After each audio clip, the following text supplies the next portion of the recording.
Sekarang makin jahat ini rakyat. Sogok serangan fajar saya bilang haram. Jangan terima serangan fajar. Apa? Dia ganti, dia bilang apa? Sedekah subuh.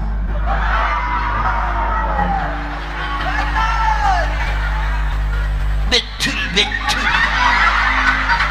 Pak, woi, dengar ini, dengar ya, dengar. Tolong jawab. Bagi mereka yang terima 300.000, 500.000 sampai 1 juta kemarin, kaya kok. Begitu terima 1 juta, kaya kok? Tidak. Bapak-bapak tolong jawab. Kalau bapak tolak 1 juta, kau miskin dan kelaparan? Tidak. Tapi yang pasti, kalau kau terima itu uang sogok, maka anakmu yang pintar sarjana, anakmu yang jujur sarjana, anakmu yang baik sifatnya sarjana, tidak bisa jadi pejabat. Kenapa? Karena hanya orang kaya yang bisa jadi pejabat. Biar kami miskin, rantau dari Sulawesi, rantau dari Jawa, rumah ngontrak-ngontrak, gaji tidak jelas, tapi orang tidak bisa beli harga dirimu. Ya sawit. Kenapa justru kita rakyat Indonesia pergi jadi pembantu ke Malaysia? Kenapa? Karena kau salah memilih pemimpin. Nanda juga kau miskin kalau kau tolak itu 300.000. Tidak juga kau kaya kalau kau terima 1 juta. Tapi yang pasti sogok itu membuat anakmu tertutup masa depannya jadi pejabat. Coba kalau tidak ada yang mau terima uang sogok, biar orang kaya mau sogok kok. Kalau tidak ada yang terima, maka 2024 yang akan datang, 2029 yang akan datang, ada orang miskin sekalipun bisa jadi anggota DPR. Kenapa? Dia cerdas meskipun tidak ada uangnya.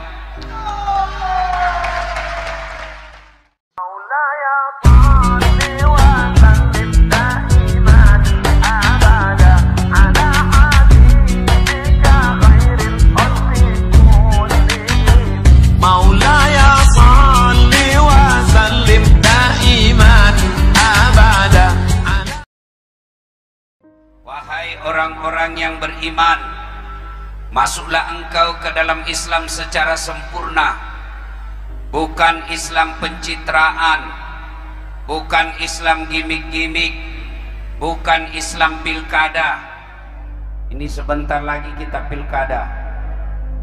Ini kalau pilkada ini dekat-dekat, politisi penampilannya kala-kala ustad. Langsung pakai gamis, pakai serban, seolah-olah jadi ustadz. Sudah dipilih hilang lagi. Andai saja ini menjelang pilcaleg, oh rame caleg di sini, biar ndak diundang datang juga. Karena sudah dipilih hilang lagi semua. Banyak begitu di Tarakan. Banyak. Kau salah, kenapa kau pilih? Jangan Islam seperti itu. Yang pertama dan aktual selalu ada di kota kita. 1. Hobi aklil haram, suka makan uang haram. Salah satu uang haram itu, satu di antaranya suka terima serangan fajar waktu pil yang aklan. Baru kaum itu semua. Baru kau itu semua. Saya tahu di Tarakan ini mahal suara. Betul-betul baru mualah. Majelis taklim juga sekarang pemeras. Nah bilang tenang maki pak, kami ada majelis taklim 200 anggota kami, tapi tolong belikan kami seragam. Ada begitu toh? Sekarang makin jahat ini rakyat. Sogok serangan fajar saya bilang haram. Jangan terima serangan fajar. Apa? Dia ganti, dia bilang apa? Sedekah subuh.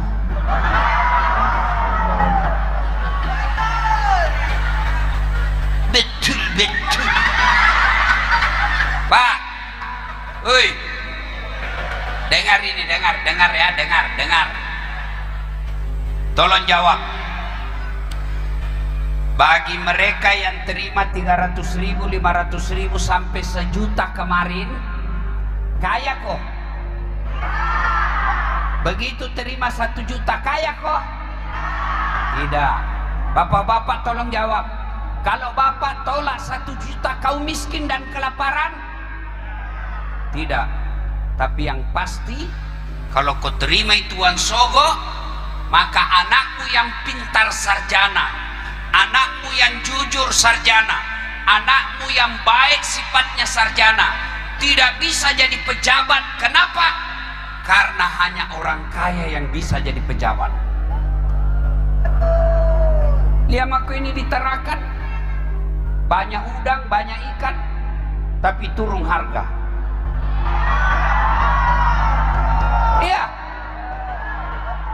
Iya. Mana semua tu anggota DPR yang sogok kok kemarin? Mana mi? Mana? Mestinya mereka hadir menemani kalian.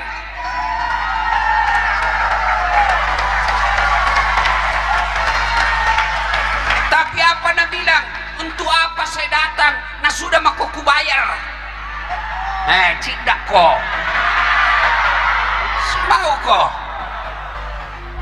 Biar kami miskin, rantau dari Sulawesi, rantau dari Jawa, rumah ngontrak-ngontrak, gaji tidak jelas, tapi orang tidak bisa beli harga dirimu.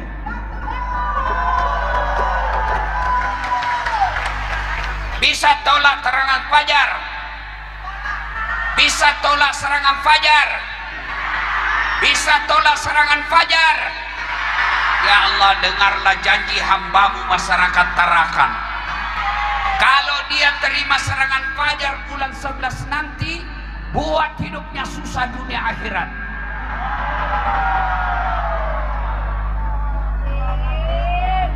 Pak, ini negara tak kaya. Di tanahnya ada minyak, ada gas, ada sawit di atasnya, ada empang di atasnya, lautnya kaya. Dibanding Malaysia, orang Malaysia yang datang di sini kerja sawit. Kenapa justru kita rakyat Indonesia pergi jadi pembantu ke Malaysia? Kenapa? Karena kau salah memilih pemimpin. Nanda juga kau miskin kalau kau tolak itu 300.000. Tidak juga kau kaya kalau kau terima 1 juta. Tapi yang pasti sogo itu membuat anakmu tertutup masa depannya jadi pejabat. Coba kalau tidak ada yang mau terima uang sogo, biar orang kaya mau sogo kok. Kalau tidak ada yang terima, maka 2024 yang akan datang, 2029 yang akan datang, ada orang miskin sekalipun bisa jadi anggota DPR. Kenapa? Dia cerdas meskipun tidak ada uangnya.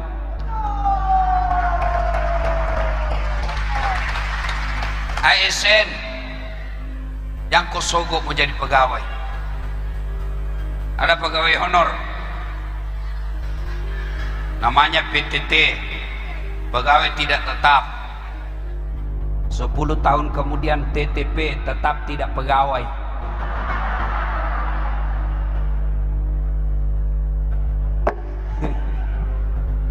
Biasanya itu kodong pegawai honor, Satpol PP, polisi setengah. Mau jadi pegawai sogo 500.000. Nah sampai pensiun kau itu tidak bisa kau dapat. Kalau kau sogo sampai 500.000 sampai pensiun kau itu tidak bisa itu. Kalau 15 juta cicilan mobilmu berapa? Cicilan rumahmu berapa? Cicilan kulkas. Karena semua pegawai negeri hampir semua mengandalkan cicil. Mana ada pegawai negeri tidak ada utangnya di koperasi? Pres sama kau ada semua itu SK-nya di bank. Lalu tuh apa kau sogok jadi pegawai? Tidak mesti anak kita jadi pegawai. Jangan terima sogok, jangan juga sogok termasuk kalian orang kaya, jangan kau jadi bank rentenir. Kau bantu orang 1 juta, 2 bulan kemudian harus kembali 1,5 juta. Rentenir itu namanya. Uang haram. Jangan suka makan uang haram. Ibu-ibu, hei, Pak, mau lihat efeknya itu namanya uang haram. Kalau anakmu kepala batu, itu gara-gara uang haram. Jangan makan uang haram. Nanda ada orang mati gara-gara perut. Bagi mereka yang terima uang haram pemilu yang lalu, kata Nabi, hanya api neraka yang bisa membersihkan perutmu. Pak, kalau orang korupsi 30 miliar masuk neraka, masih nanikmati tuangnya 30 miliar. Masuk akal. 30 miliar nanikmati 300.000. Masuk neraka. Itu aslinya beleng-beleng. Satu, penyakit hati, hobi aklil haram, suka memakan makanan haram. Termasuk pedagang ikan. Dia bilang, ani baru padahal sudah tua. Baru ini balemu, baru. Padahal sudah di-es 4 kali. Haram, kenapa? Wa ahallallahu bai'a wa harramar riba. Allah halalkan jual beli, Allah haramkan riba. Mana itu riba? Menipu pembeli. Ibu-ibu jual sarung. Berapa harganya sarungmu? 70.000. Mahalnya. Itu lagi dah modal yang ku kasih. Kau sama-sama ke orang Bugis. Padahal sudah ada untungnya 10.000. Kalau dia bilang modal pada sudah untung, haram, menipu pembeli. Jual bensin botolan, nah tulis bensin murni, padahal campur minyak tanah. Begitu dikomplain, kenapa kau bilang bensin murni? Nah ada minyak tanahnya. Apa nak bilang? Kan istriku namanya Murni. Boleh. Termasuk polisi. Per. Kau melanggar. Kau tidak lihat ini rambu-rambu. Saya lihat Pak. Kenapa kau langgar? Saya tidak lihat Bapak. Kenapa kau tidak lihat saya? Bapak sembunyi di tikungan. Mana SIM-mu? STNK lengkap. Saya tilang kau. Kenapa Bapak tilang saya? Kau penipu. Maksudnya apa? Itu motormu Honda, jaketmu Yamaha. Mana yang betul? Itu polisi film India, bukan polisi Indonesia. Polisi Indonesia melayani, mengayomi, melindungi masyarakat. Bu, Pak, jangan kau musuhi polisi. Kau kira enak di Indonesia kalau tidak ada polisi? Ditarakan bagaimana seandainya tidak ada polisi. Tambakmu diserobot, siapa kau cari? Polisi. Ibu-ibu hilang motormu, siapa kau cari? Imam. Pak Imam saja hilang motornya. Siapa kau cari? Polisi. Anakmu ada yang tikam, siapa yang cari? Polisi. Ibu-ibu hilang suamimu, siapa kau cari? Suamimu lah kau cari. Maka jangan musuhi polisi. Polisi juga jangan musuhi ulama. Karena kalau mati kau, siapa bungkus kau? Maka yang baik polisi jaga ulama, ulama doakan polisi, sama-sama kita jaga Republik Indonesia. Dua, apalagi penyakit hati, ujub. Apa itu? Sombong, macingkang, matempok, milu yaseng, borok. Ustaz, apakah sombong itu pakai barang mahal? Belum tentu. Apakah sombong itu pakai emas berlian? Belum tentu. Kapan dia sombong? Kalau dia anggap remeh orang lain, dia tolak kebenaran. Sombong itu dua cirinya: nganggap remeh orang lain, menolak kebenaran. Itu sombong. Contoh, ada orang kaya, ibu-ibu pakai emas, sombong. Belum tentu. Kalau perlu pakai semua emas, namanya perhiasan, harus dipakai. Kalau perlu simpan di sini, emas murni. Sombong? Tidak. Kapan dia sombong? Kau pandang enteng yang palsu. Kau tahu ini emasku? Mas Dubai. Itu emas palsu ini. Sombong. Pak Wali Kota pakai baju mahal, ada rezekinya, boleh. Itu rezekimu. Dia pakai baju krokodil, cak buaya. Pernah lihat cak buaya toh? Iya. Nah, kalau asli itu cak buaya, kepalanya menghadap ke dalam. Kalau palsu, menghadap ke luar. Buaya darat.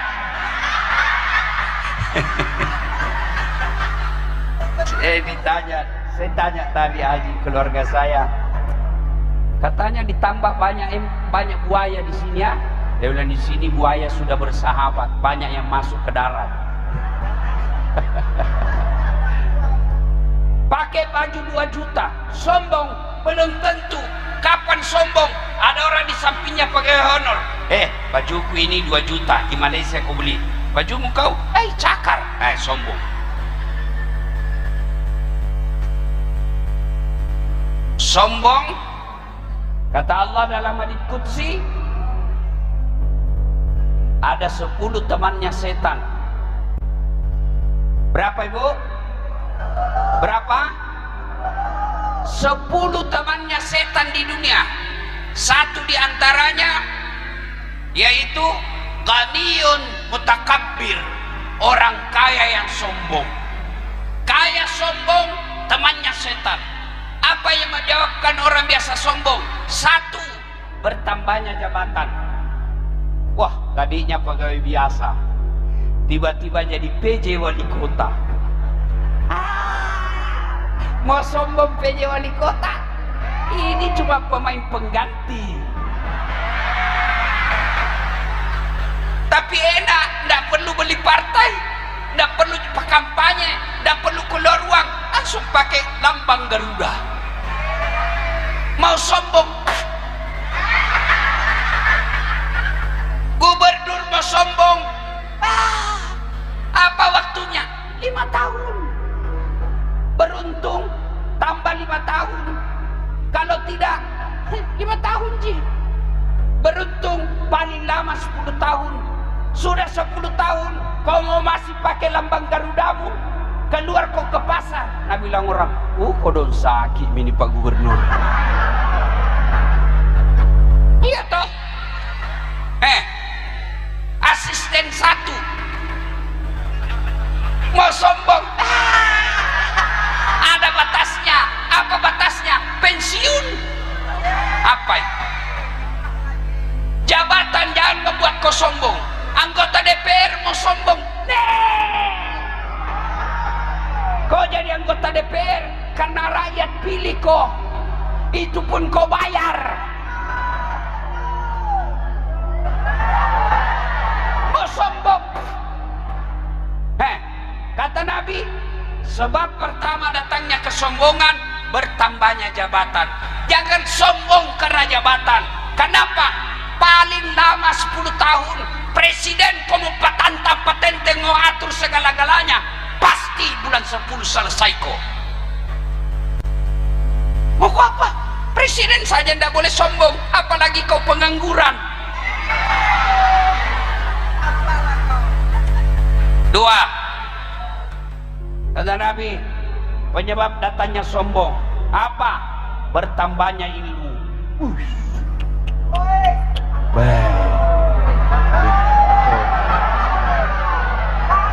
SOS, SAG, MSI, PhD, Mau sombong? Jangan sombong karena ilmu.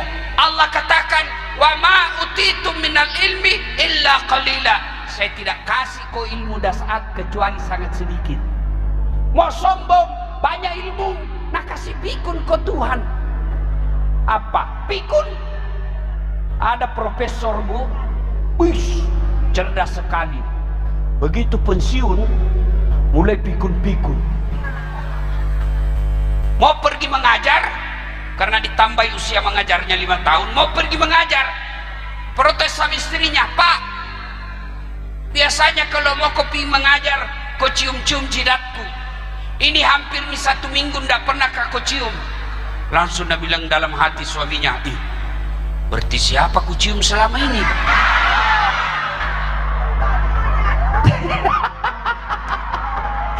Ternyata pembantunya ada cium. Ya juga modus ini Pak.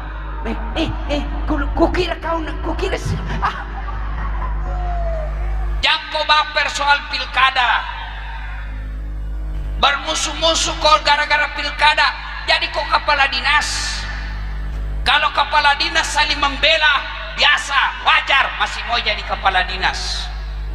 Kontraktor jadi tim sukses, dia bela calonnya, wajar, dia mau dapat proyek.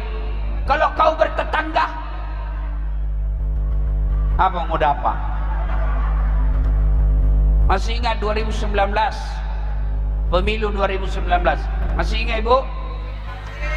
Masih ingat? Siapa yang bertanding? Bapak Joko Widodo. Siapa lawannya? Bapak Prabowo. Siapa yang menang? Bapak Joko Widodo. Siapa menterinya? Bapak Prabowo.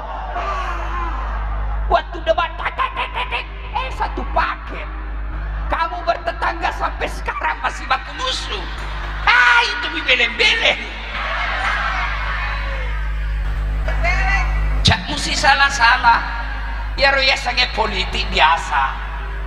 Ajak si panas ngogie kau mau balik lagi. Make Mas. Ya aku masolangi masih nana, Jawana sapa. Ya aku manre-manre ogina obi. Purele dui kerak-kerak ngopalo barasa si sekue.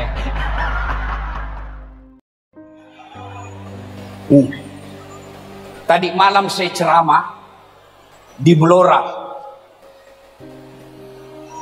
Acaranya Kabak Intelkam Polri. Karena saya ini digelari Pak, ustadznya polisi. Saya baru-baru bahkan saya bilang tidak ada satupun mubalik di Indonesia yang berani maki-maki polisi. Saya juga. Begitu polisi depanku, merah mukanya bilang, kenapa saya berani? Karena saya sayang kau semua. Kasihan polisi kalau kau tidak masuk surga, saya ajak kau masuk surga, makanya tugas kau. Tepuk tangan nih. Itu semua teknik komunikasi. Tadi malam saya ceramah di Blora. Yang hadir kurang lebih 15.000 orang. Bedanya ini banyak tuh, tapi di sini saya tidak lihat perempuan. Mana itu perempuan tadi?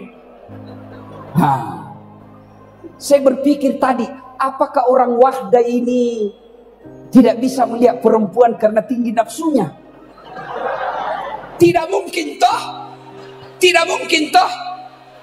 Saya bilang masa Tosi lebih hebat imannya itu tadi malam. Mereka cuma pisah, tidak ada pembatasnya. Maka kalau baru kita datang di kampungnya orang, jangan terapkan seperti ini. Beradaptasi kita dulu.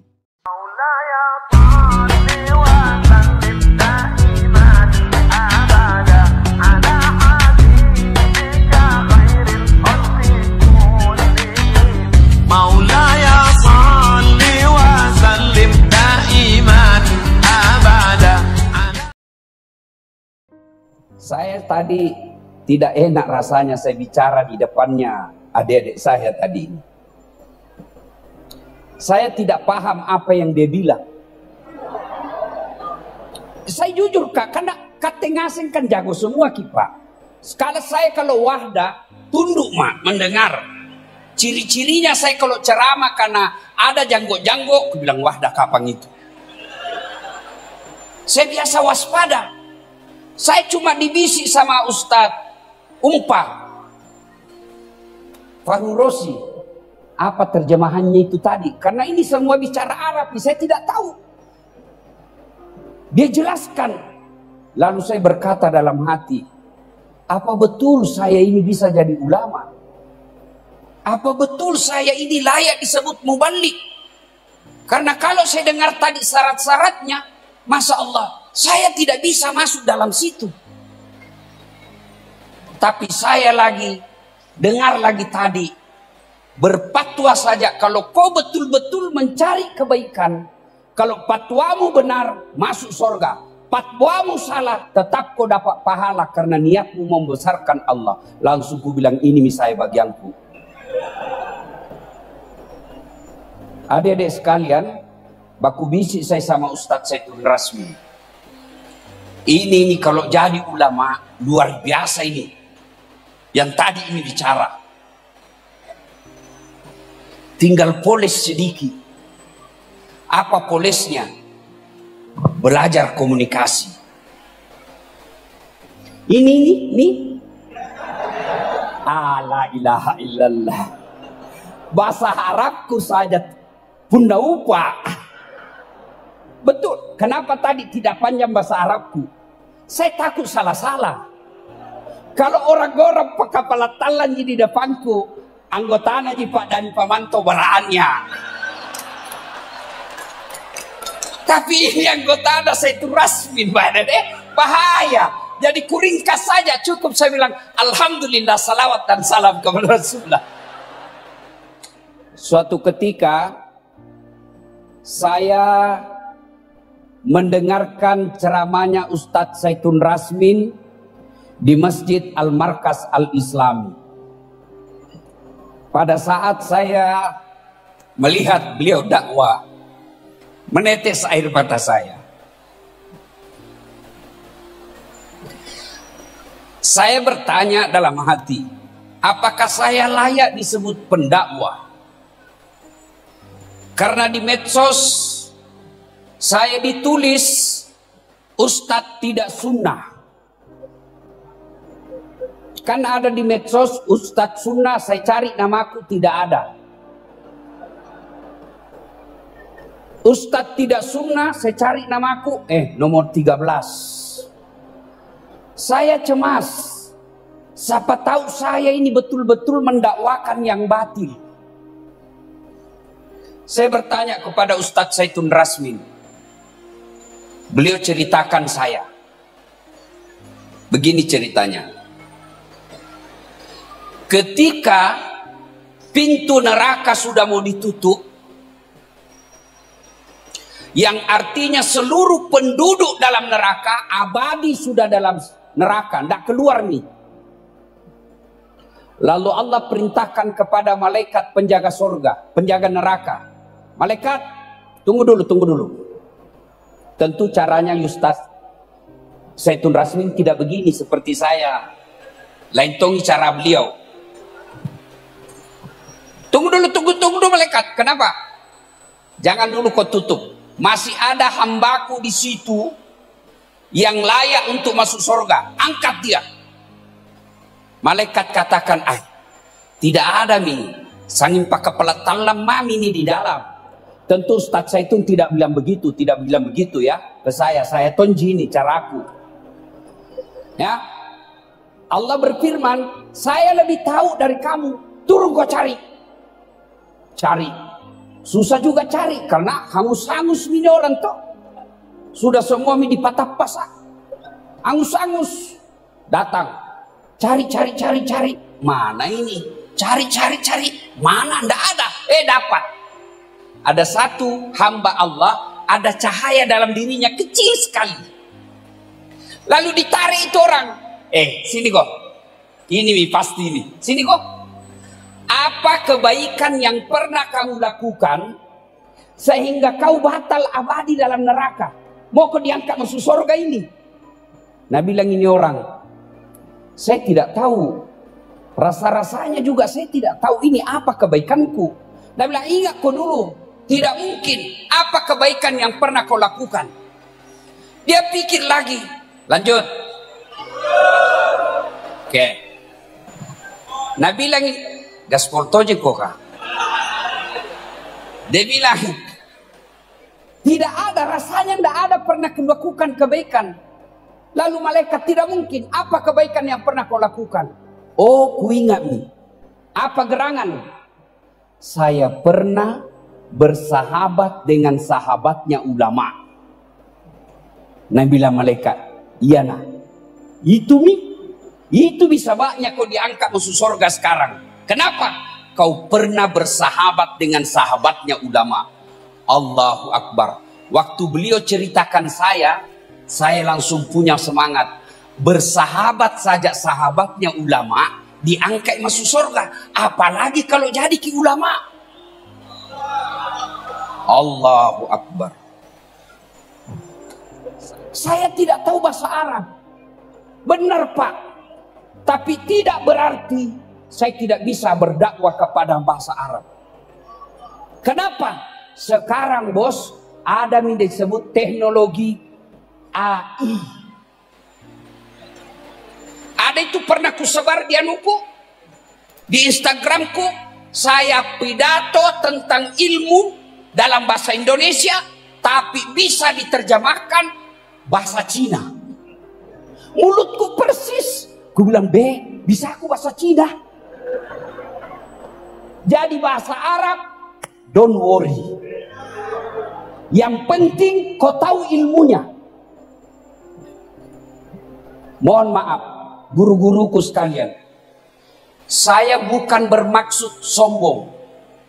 Saya memotivasi adik-adik tadi ini, yang teman-temannya yang dilantik tadi 400. Adik-adikku, lihat ki semua penceramah kondang di Indonesia. Ustadz Abdul Somad dari SMA sudah madrasah, S1 sudah ke Timur Tengah. Adi Hidayat dari Timur Tengah, Hanan Ataki dari Timur Tengah, Dasat Latif dari Unhas. Nah, tapi dengan jujur Ustadz Abdul Somad mengakui viewernya Dasat Latif lebih banyak daripada saya. Berapa viewerku sekarang? 460 juta. Kadim itu satu iklan 500.000.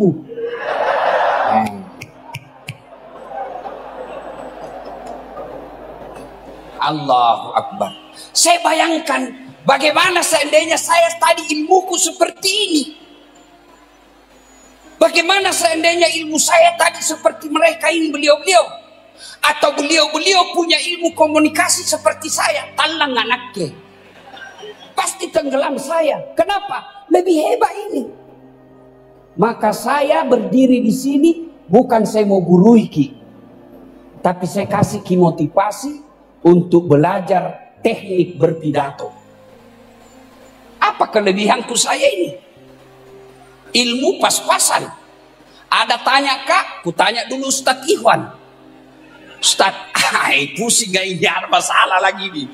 Udah jelaskan, supaya saya lebih mantap, bandingkan lagi. Ada teman Ustadz, ada temanku Ustadz juga di Mangkoso. Jadi Wahdah mix dengan Mangkoso, sebarkan. Saya ini bos, Ustadz copy paste. Tojeng nggak? Saya ini mengcopy paste ceramahnya Quraisy Shihab, ceramahnya Zainuddin Nemset, ceramahnya Ustadz Abdul Somad. Tapi caraku saya sampaikan dengan gaya bahasaku, Bugis Makassar. Yang ada itu baru viral, masih mau kok. Itu Tommy gayaku saya. Nabi bilang orang dakwah harus. Nabi halus dakwahnya, cocok. Siapa yang dakwai? Abu Bakar, Umar bin Khattab, Utsman bin Affan. Kita yang didakwai pakai pelat talang. Adik-adik sekalian, harus fleksibel dakwah. Ini yang tadi dilantik, mohon maaf Pak, tak dampange Kak Maraja. Tabik dulu Ustaz saya tuh. Haram ndak orang pakai sarung? Tidak. Pakai, makanya itu Ustaz Umpa saya bilang kalau mau kau ikuti saya, pakai sarung kau dulu. Pakai sarung dulu. Karena itu dalam ilmu periklanan, tabik di saya Allah takdirkan, bukan nggak sombong. Saya Allah takdirkan mengajar mata kuliah ada namanya teknik promosi dan presentase. Itu saya ajarkan itu. Itu namanya promosi iklan. Orang pertama lihat itu dulu casingnya, bukan hatinya. Apa nak tahu kang orang otak? Mana bisa nak lihat? Tapi apa dulu nak lihat? Bajunya dulu. Kalau orang di situ sama-sama.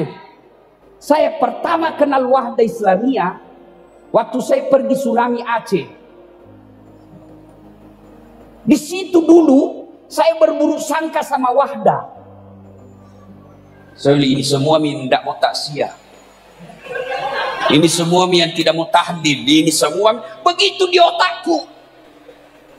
Kenapa? Kasih lihat celana jengki, panjang jenggot.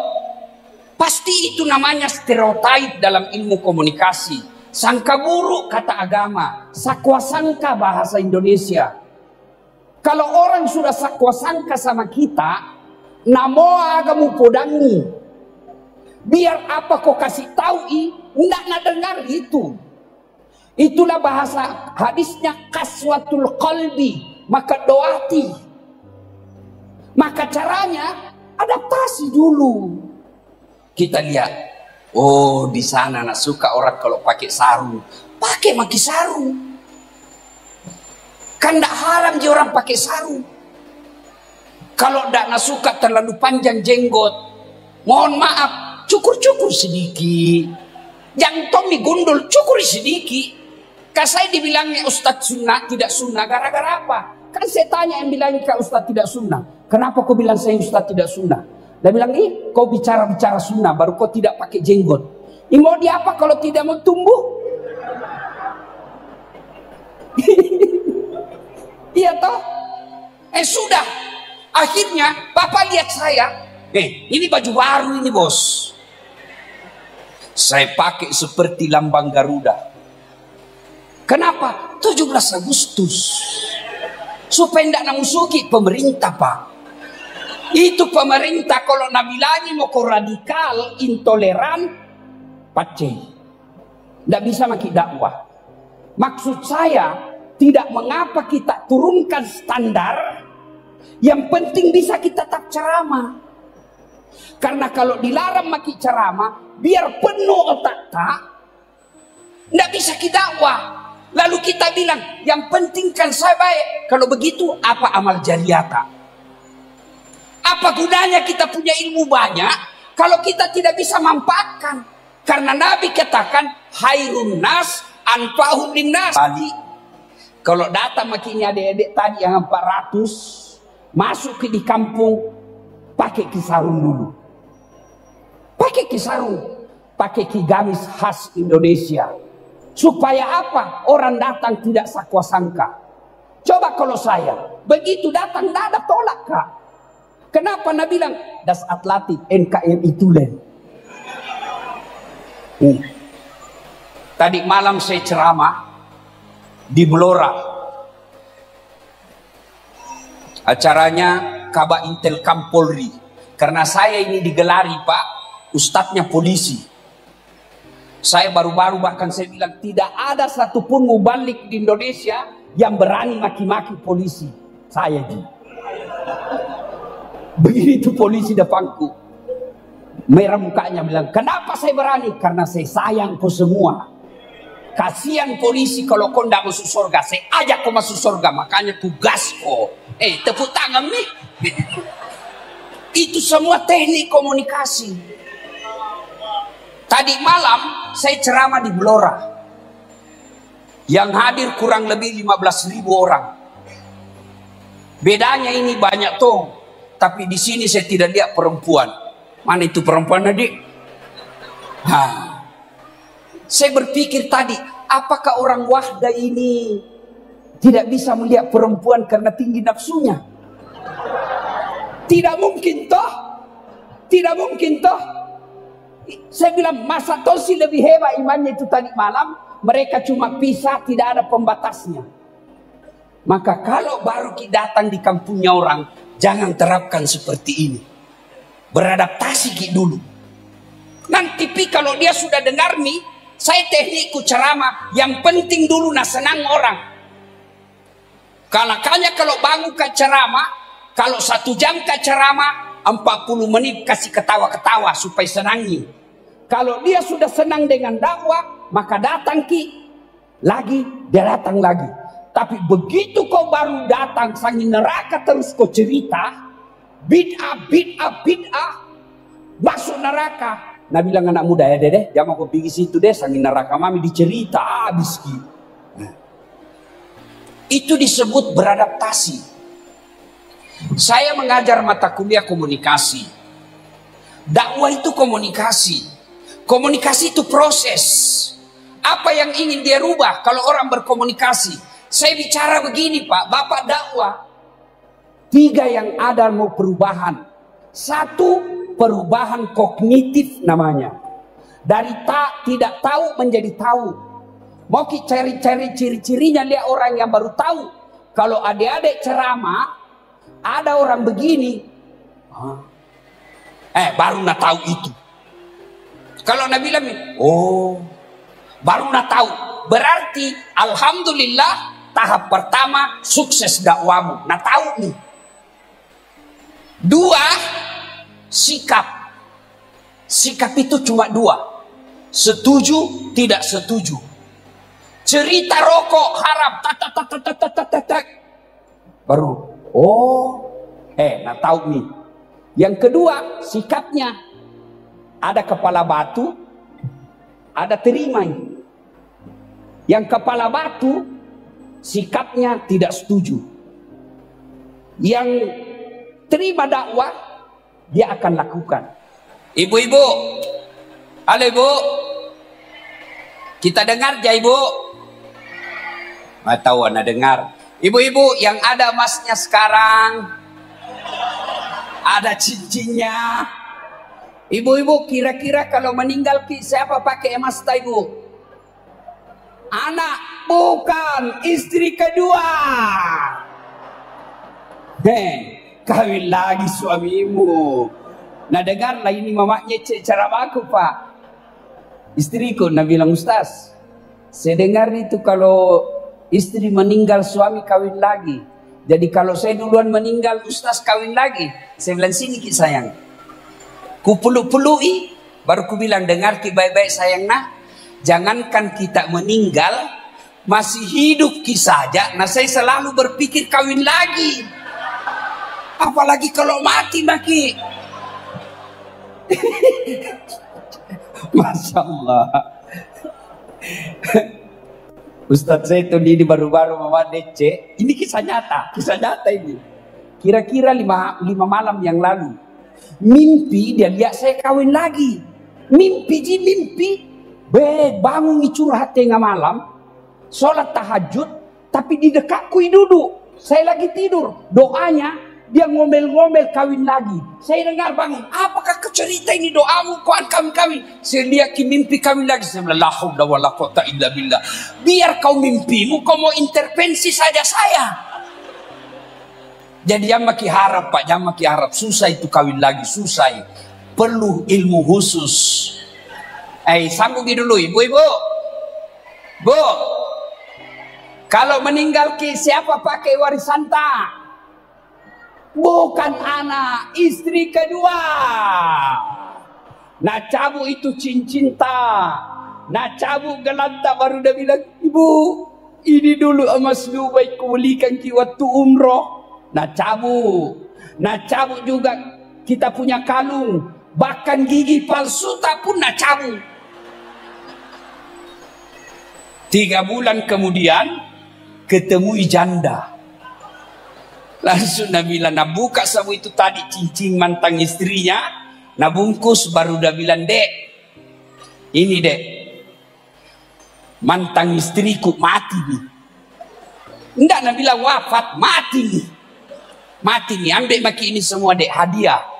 Maka ibu-ibu, daripada emas cincin dipakai istri kedua, mending kasih para mubalik tadi ini yang kita kader. Antum Pak Dani diajari mau sogo, jangan. Lebih baik tidak jadi gubernur daripada kita sogok rakyat kita.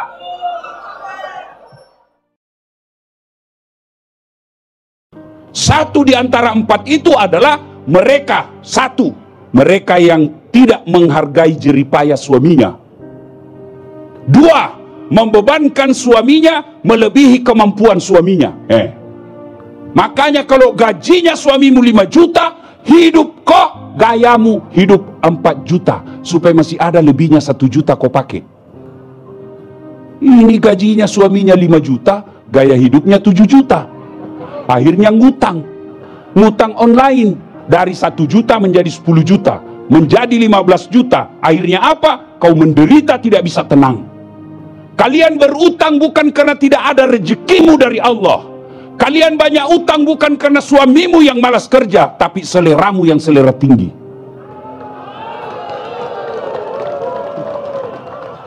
Tahu stepa? Tahu? Orang Makassar bilang stepa. Apa itu Ustaz? Selera tinggi ekonomi pakce. Itu mi. Maka ibu-ibu yang saya muliakan, kalau kalian cinta kepada Rasulullah, muliakan suamimu. Demi Allah, tidak ada keberkahan dan ridha Allah bagi istri yang tidak dapat ridha dari suaminya. Tenang kau Pak, saya bela kau semua sama istrimu. Saya lihat kau semua takut sama istrimu. Ini, kau kira saya takut sama istriku? Saya tidak takut sama istriku, cuma istriku lebih berani. Ibu, hei, maka bawa pulang ini ceramah malam ini, mulai besok hormati suamimu. Dia tidak sholat, bukan urusanmu. Dia pembohong, bukan urusanmu. Kenapa? Dosanya istri tidak dosanya suami memang tong ini Pak. Enggak kok. Memang dosanya suami tidak ditanggung oleh istri. Mau suamimu pembohong, mau suamimu judi di luar, mau suamimu macam-macam, kau tidak tanggung dosanya. Beda kami laki-laki. Kalau istrinya tidak pakai jilbab, istrinya tukang gosip, istrinya tidak sholat, suaminya dicari dulu. Mana ini suaminya?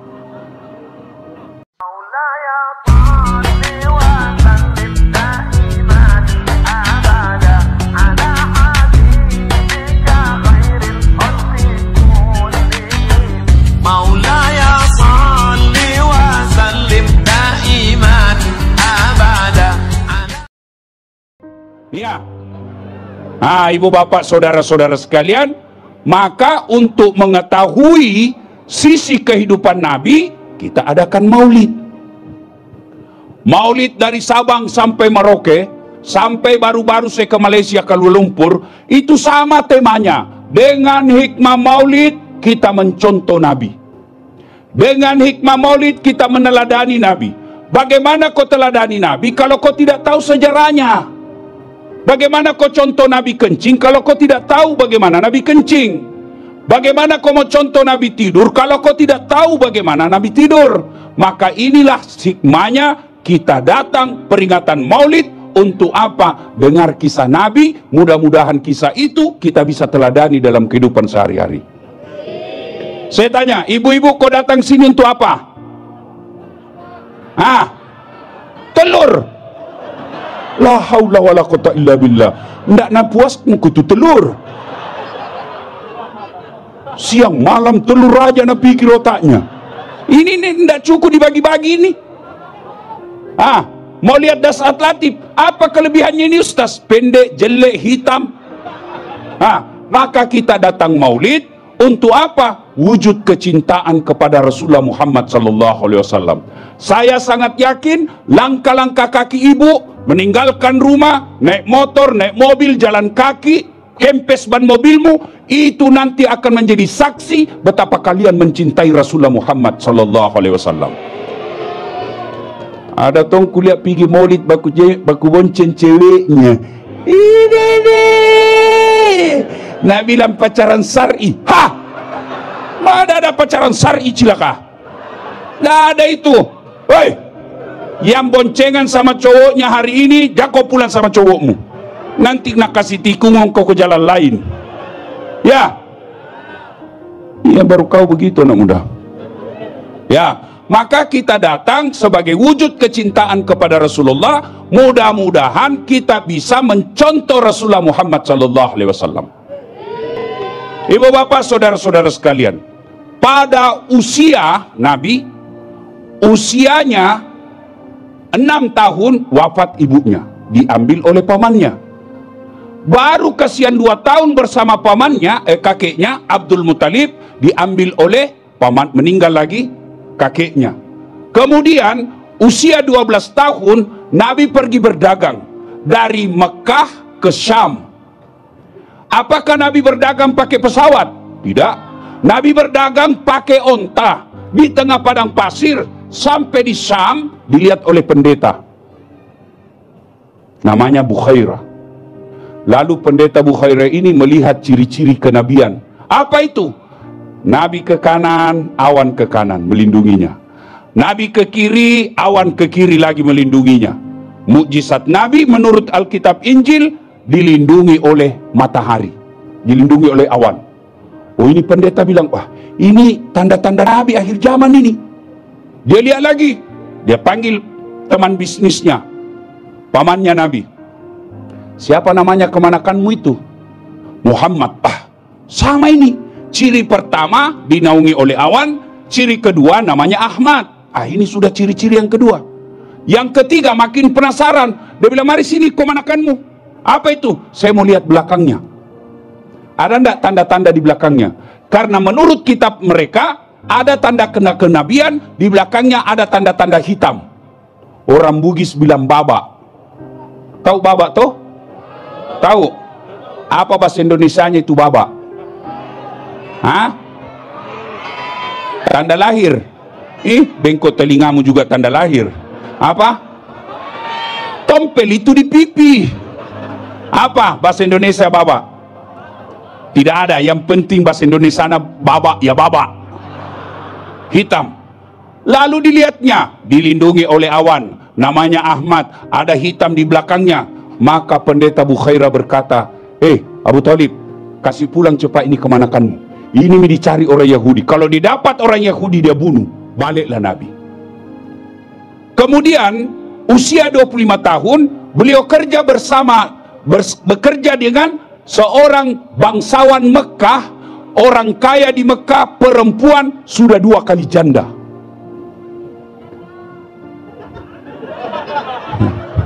Hidup janda.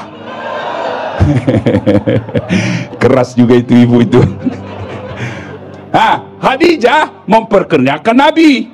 Nabi selalu dicerita, waktu itu belum jadi Nabi, pegawainya Khadijah. Khadijah selalu memuji Muhammad.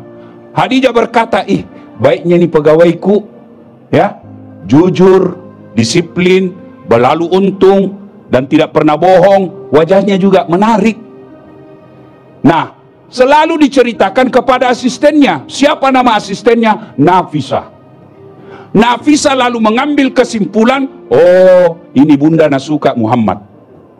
Maka Nafisah menjadi tim sukses. Tapi bukan yang sukses sendiri. Ini tim sukses pilkada biasa. Nafisah berkata, Muhammad, bagaimana menurutmu kalau ada perempuan suka kok? Nabi bilang, baguslah. Tapi ini perempuan sudah 2 kali janda. Nggak jadi masalah. Tapi lebih tua dari kamu, nggak jadi masalah. Tapi dia bosmu, nggak jadi masalah. Yang jadi masalah, betulkah dia suka sama saya? Nabi bilang, Nafisah, tenang, saya punya urusan. Lalu datang kepada Khadijah, bunda, bagaimana kalau ada laki-laki suka ki? Nabi bilang, alhamdulillah. Tapi ini laki-laki lebih muda dari bunda, nggak jadi masalah. tapi dia pegawaimu. Nah jadi masalah. Yang jadi masalah, betulkah dia suka saya? Lalu dia bilang, Nafisa, tenang bunda, saya punya urusan. Akhirnya inilah yang disebut tim sukses yang sama-sama menjaga harga diri kedua belah pihak. Maka menikahlah Rasulullah. Khadijah umurnya 40 tahun, Muhammad sallallahu alaihi wasallam usianya 25 tahun. Setelah menikah lahir anaknya. Anak yang pertama namanya dikasih Qasim. Menikah, setelah menikah 7 anak beliau, tapi yang terakhir namanya Ibrahim. Dari 7 anak beliau, 1 saja yang mendapati Rasulullah menjadi nabi dan rasul, yaitu Macako, Fatimah. Yang lain anak-anak nabi masih usia kecil wafat, masih udah remaja wafat. Beliau melihat 6 anak rasul, dilihatnya dalam keadaan dia lihat mata kepalanya meninggal anaknya. Saya yakin kita di sini tidak ada yang anaknya meninggal 6 orang. Begitu beban penderitaannya Nabi. Setelah diangkat menjadi nabi dan rasul pada usia 40 tahun, beliau selalu melihat orang Mekah. Apa dia lihat? Kenapa ini orang Mekah dia sembah patung? Kenapa ini orang Mekah dia sembah berhala? Kenapa dia sembah patung? Kenapa dia sembah patung itu? Kenapa bukan sekalian bikin patung dia sembah? Maka Nabi ke Gua Hira. 3 hari 3 malam dalam Gua Hira. Pas tanggal 17 Ramadan, datang malaikat Jibril dalam bentuk laki-laki. Dia peluk Nabi. Lalu Jibril berkata, Iqra, Muhammad, baca. Nabi berkata, saya tidak tahu baca. Bacai, saya tidak tahu baca. Dipeluk makin keras sampai Nabi seolah-olah tidak bisa bernapas. Barulah Nabi berkata, Iqra bismi rabbikal ladzi khalaq, sampai ayat kelima. Pulanglah Nabi. Lalu setelah sampai di rumahnya 3 hari 3 malam, sampai di rumah beliau, kemudian Nabi berkata kepada istrinya, istriku selimuti saya kedinginan. Khadijah tidak banyak tanya, langsung diselimuti istrinya, suaminya. Hikmah pertama, kalau kalian cinta kepada Nabi, contoh Khadijah. Bagaimana sifatnya Khadijah? Tidak pernah bersangka buruk kepada suami. Dengar kok. Hei, ini semua ini ada WhatsApp masuk lope-lope. Nabila suami nak, ndak ku kenal itu kesian. Sumpah kak, ndak ku kenal. Itu salah kirim. Bohong, memang kau pembohong. Bu, sangka baik. Kau telepon suamimu tidak dijawab. Oh, berarti suamiku lagi sholat duha. Kau telepon lagi 1 jam kemudian tidak dijawab. Oh, lagi mencerek, masuk di toilet. Kau telepon lagi belum dijawab. Oh, lagi rapat sama Pak Wali. Tenang perasaanmu. Kapan kau sangka buruk kepada suamimu, pasti kau tidak bisa tenang. Adalah orang suami istri, 5 tahun tidak punya anak. Di tahun ke-6 istrinya pergi periksa ke penyakit dokter ahli kandungan. Diperiksa kandungannya. Kata Pak dokter, alhamdulillah ibu sudah terlambat 2 bulan. Senang dia telepon suaminya, Pak, alhamdulillah saya sudah terlambat 2 bulan. Alhamdulillah, sujud syukur suaminya. Tapi tolong ibu ya, jangan cerita, nanti tidak jadi, malu lagi kita. Baik Pak, rahasia berdua ya. Oke. Beberapa hari kemudian datang petugas PLN. Assalamualaikum ibu. Waalaikumsalam. Siapa ya? PLN. Kenapa Pak? Ibu terlambat 2 bulan. Kenapa bisa dia tahu ini? Pasti suamiku lagi cerita ini. Datang suaminya capek, cari nafkah, kehujanan, kempes ban motornya. Baru kesian buka, assalamualaikum cintaku. Apa cinta-cinta? Pembohong memang kau. Gas itu, apa lagi itu? Apa. Kenapa itu PLN dia tahu saya terlambat 2 bulan? Pasti dari kamu. Marah juga suaminya, pergi PLN. Ada apa kau tahu istriku terlambat 2 bulan? Dia bilang, ada catatannya Pak. Ini ada catatannya. Ada apa kau catat-catat? Hapus itu. Boleh dihapus, tapi bapak bayar dulu. Kalau saya tidak mau bayar, ya terpaksa punyanya bapak diputus. Kalau punya aku kau putus, apa nak pakai istriku di rumah? Dia bilang terpaksa pakai lilin. Ini kalau bersangka buruk, maka berhentilah kalian sangka buruk. Kalau kalian cinta kepada Rasulullah, woi ibu-ibu, woi, jangan selalu curiga sama suamimu. Kau kira enak jadi suami? Hah? Hei, dipikir bagaimana kau dibelikan kau gelang, supaya kau pulang kampung dihormati sekampungmu. Dipikir dibelikan kau baju baru, supaya kau bertetangga dihormati tetanggamu. Dipikir dibelikan kau AC, supaya tidak rusak kulitmu. Dicicilkan kau mobil, itu semua dia pikir suamimu. Mana pernah ada kau pikir cicilan mobilmu? Maka hormati suamimu. Suamiku pembohong Ustaz, kau tidak tanggung dosanya. Makanya kalau kalian cinta kepada Rasulullah, hormati suamimu. Datang suamimu marah-marah, kau peluk baik-baik. Bila kamu di sisiku, hati rasa syahdu. Wah, berhenti marah itu. Termasa masuk kamar masih marah-marah, ngomel-ngomel, peluk dia dari belakang, baru kau nyanyi insaplah. Wah. Hei, bu, boleh marah sama suami, tapi tidak boleh menghina. Hai suamiku Ustadz pemalas, boleh kamu kecewa, boleh kamu marah, tapi jangan menghina. Ada 4 jenis perempuan yang menjadi bahan bakar api neraka. Artinya bahan bakar, dia menjadi apinya itu neraka.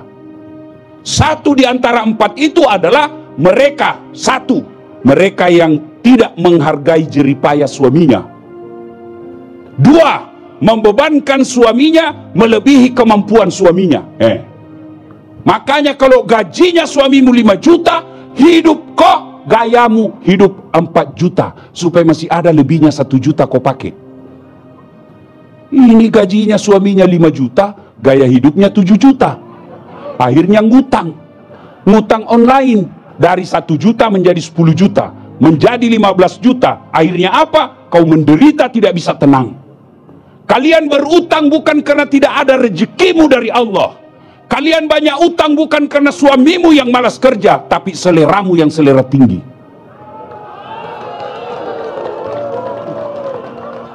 Tahu Stepa? Tahu? Orang Makassar bilang Stepa. Apa itu Ustaz? Selera tinggi ekonomi pace. Itu mi. Maka ibu-ibu yang saya muliakan, kalau kalian cinta kepada Rasulullah, muliakan suamimu. Demi Allah, tidak ada keberkahan dan ridha Allah bagi istri yang tidak dapat ridha dari suaminya. Tenang kau Pak, saya bela kau semua sama istrimu. Saya lihat kau semua takut sama istrimu.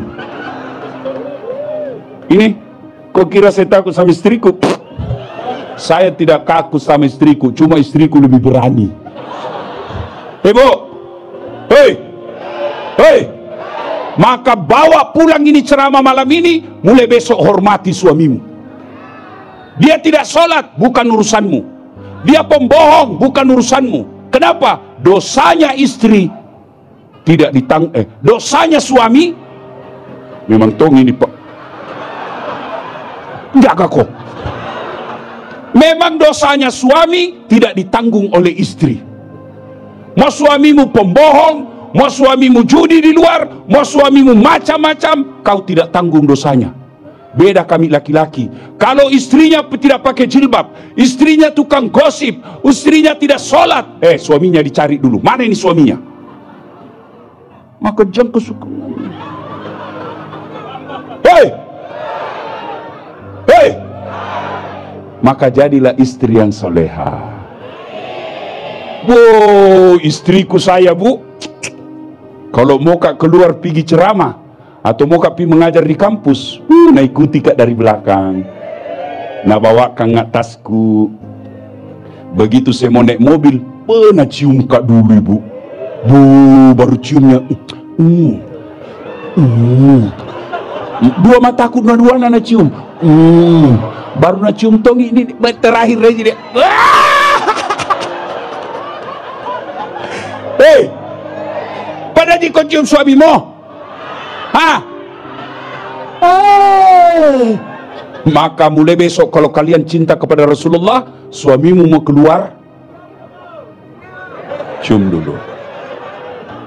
Hei, Pak, hei, kau tidak bisa belikan mobil istrimu, tidak bisa kau belikan rumah baru, sedekahi. Bagaimana sedekahnya seorang suami? Dia cium jidatnya istrinya. Nabi kalau mau keluar, beliau bersedekah kepada istrinya. Apa sedekahnya? Dia cium jidatnya. Maka besok ibu-ibu, kalau keluar, Ibu Lina, kalau keluar para Mas'ud, nak lupa sedekah. Woi Pak, sedekah kau dulu. Nabi bilang suaminya, sini kau, aku sedekahi kau. Tapi kalau ibu mau disedekahi seperti Khadijah. Apa kebiasaannya Khadijah? Perempuan soleha itu ada dua cirinya. Satu, membuat tenang suaminya di rumah. Dua, menyenangkan hati ketika dipandang wajahnya. Itu nih perempuan soleha.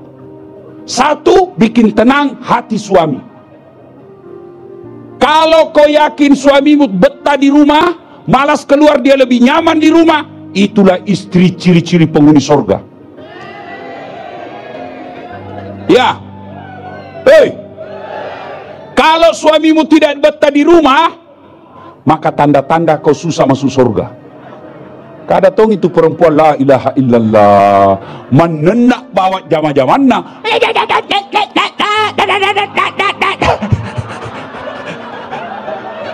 Baru Pak Wali, itu perempuan itu ahli sejarah. Nggak pernah nak lupa itu kesalahan tak. Kalau marahin nak bahas mesti. Saya kira sudah diselesaikan itu 3 tahun lalu. Memang tongka barang 3 tahun yang lalu nak ungkit lagi. Nah itu perempuan ahli sejarah. Nah dengar ceramahku, istriku mamanya Ceto, nah bilang, Ustaz, memang kami perempuan ahli sejarah, jadi tolong kau laki-laki jangan bikin sejarah. Cocok itu toh? Ada di Makassar nak tanya, Kak, Ustadz, kenapa itu suamiku tidak betah di rumah? Saya takut dia tersinggung. Kuceritakanlah, Ibu, ada orang suami istri, istrinya suka mengomel. Cepat datang suaminya ngomel, terlambat datang suaminya ngomel, ada uang ngomel, pokoknya hobinya mentong mengomel. Suatu ketika ini suaminya nak belikan cincin istrinya. Bosan nang istrinya dibelikan cincin. Nah bilang, karena lagi senang hatinya, suaminya bilang, Dek, kita pergi dulu wisata sumur tua. Ini sumur 400 tahun umurnya. Ayo mi bang, kita pergi. Pergilah dia siarah sumur tua.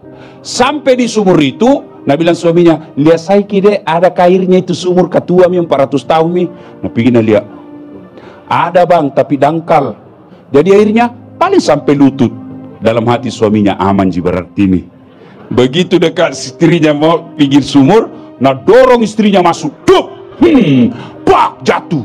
Nah bilang suaminya, ngomel sudah kau di dalam, ndak ku dengar juga. Mana nak no mak, kemang ngamuk kau di situ, ndak ku dengar juga. Oh suaminya tenang-tenang di atas mapalui. 1 jam kemudian, tiba-tiba dari dalam sumur ada makhluk hitam besar keluar dari sumur. Kaget suaminya, siapa kau? Dia bilang, saya jin penunggu sumur ini. Saya sudah 400 tahun tenang-tenang di dalam. Ada perempuan masuk, mengomel aja kerjanya. Lebih selari. Allahu Akbar. Hei, jin saja tidak tahan kalau kau suka mengomel. Mengerti Pak Koto? Iya, iya. Maka kalau kau cinta sama Rasulullah, kau berhenti mengomel. Ya, kamu tidak mengomel bukan karena hormat sama suamimu.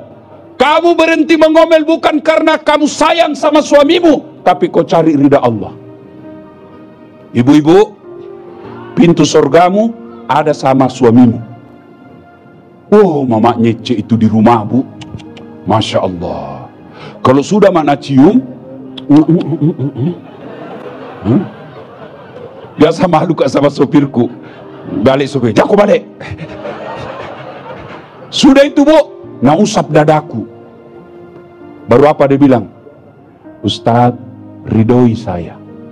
Ridhoi saya. Meskipun tadi malam saya bertengkar, dia pasti tetap ridhoi saya. Ridhoi saya. Nggak nak lepas, nggak nak tutup pintu mobil sebelum saya bilang, iya sayang, saya ridhoi kau. Kenapa kau cemburu, istriku? Memang tong ini perempuan pencemburu memang. Biar istrinya ustaz na cemburu itu.